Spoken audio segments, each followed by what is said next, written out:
এই রমজান মাসে যখন আমাদের মা বোনদের পিরিয়ড শুরু হবে, মাসিক অথবা হায়েজ শুরু হয়ে যাবে, সেই মুহূর্তে আমরা রোজা রাখতে পারবো কি না, এটা অধিকাংশ মা বোনদের মনে প্রশ্ন জাগে। সে সম্পর্কে আল্লাহ সুবহানাহু ওয়া তাআলা বলেন, ফামান শাহিদা মিনকুমুশ শাহরা ফালিয়াসুম। যখন রমজান মাসে সন্ধান তোমরা পাবে, তোমরা রোজা রাখবে। ওমান কানা মারিদান আও আলা সাফারিন ফাইদ্দাতুম মিন আইয়ামিন উখর। এই রমজান মাসে যদি তোমাদের মধ্যে কেউ অসুস্থ থাকে অথবা সফরে থাকে আর ওই মুহূর্তে রোজা রাখা যদি কষ্টসাধ্য হয়ে যায়, তাহলে সেই জন্য ওই মুহূর্তে না রাখে, পরবর্তীতে আদায় করে নেয়।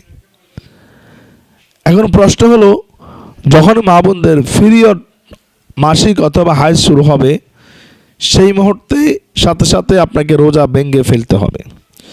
যদি আপনার রোজাটা আপনার এই পিরিয়ড ফজরের পর থেকে ইফতারের পূর্ব মুহূর্তে এই সময় যদি শুরু হয়, অর্থাৎ রোজা চলমান অবস্থায় যদি শুরু হয়, সাথে সাথে রোজা ভেঙে যাবে, আপনাকে রোজা ভেঙে ফেলতে হবে। ওই মুহূর্তে আপনি রোজা রাখলেও সহি হবে না, লা ইয়াজুজু, সেটা জায়েজ হবে না, এজন্য আপনাকে ভেঙে ফেলতে হবে। এখন আপনার মনে হয়তো প্রশান্তি, অর্থাৎ আপনার মনের মধ্যে অশান্তি আসতে পারে বা মনটা একটু খারাপ লাগতেই পারে, এই রমজান মাসেও আমি সকল রোজাগুলো রাখতে পারলাম না। একটা আদেশ আপনাকে মেনে নিতে হবে, আল্লাহর এই আইনটাকে, তিলকা হুদুদুল্লাহি ফালা তা'তাদুহা ওয়া মান ইয়াতাআদ্দা হুদুদাল্লাহি ফাউলাইকা হুমুজ জালিমুন। হারাম হালাল, আদেশ নিষেধ, এটা আল্লাহ তাআলার একটা সীমারেখা। নামাজ পড়লে যেমন সওয়াব, ঠিক নামাজ না পড়লেও সওয়াব। নামাজ না পড়লে যেমন সওয়াব আছে, আবার নামাজ পড়লেও গুনাহ আছে। রোজা রাখলে যেমন সওয়াব আছে, আবার রোজা রাখলে গুনাহ আছে।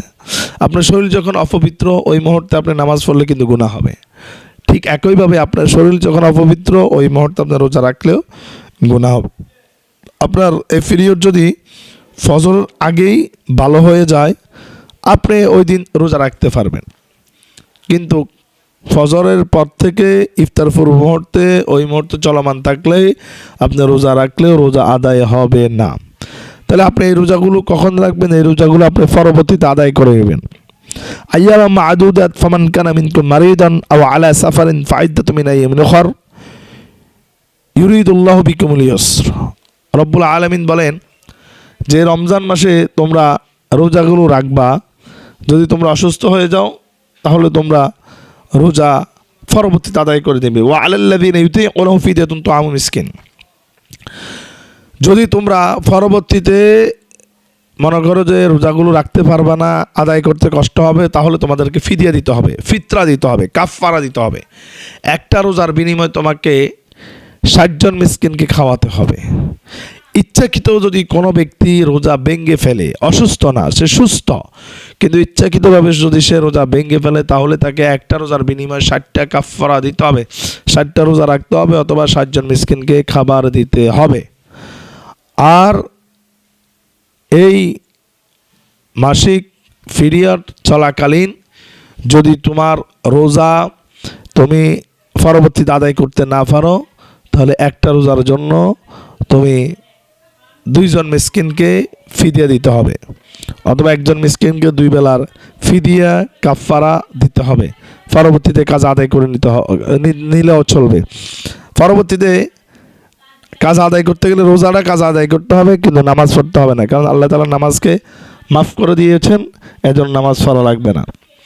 এই পিরিয়ড সময়সীমাগুলো আমাদেরকে অবশ্যই মেনে নিতে হবে, আমল করতে হবে। কিন্তু আমরা অনেকেই আছি, অনেক মা বোন আছি, পিরিয়ড যাতে শুরু না হয় সেজন্য অনেক পন্থা অবলম্বন করি।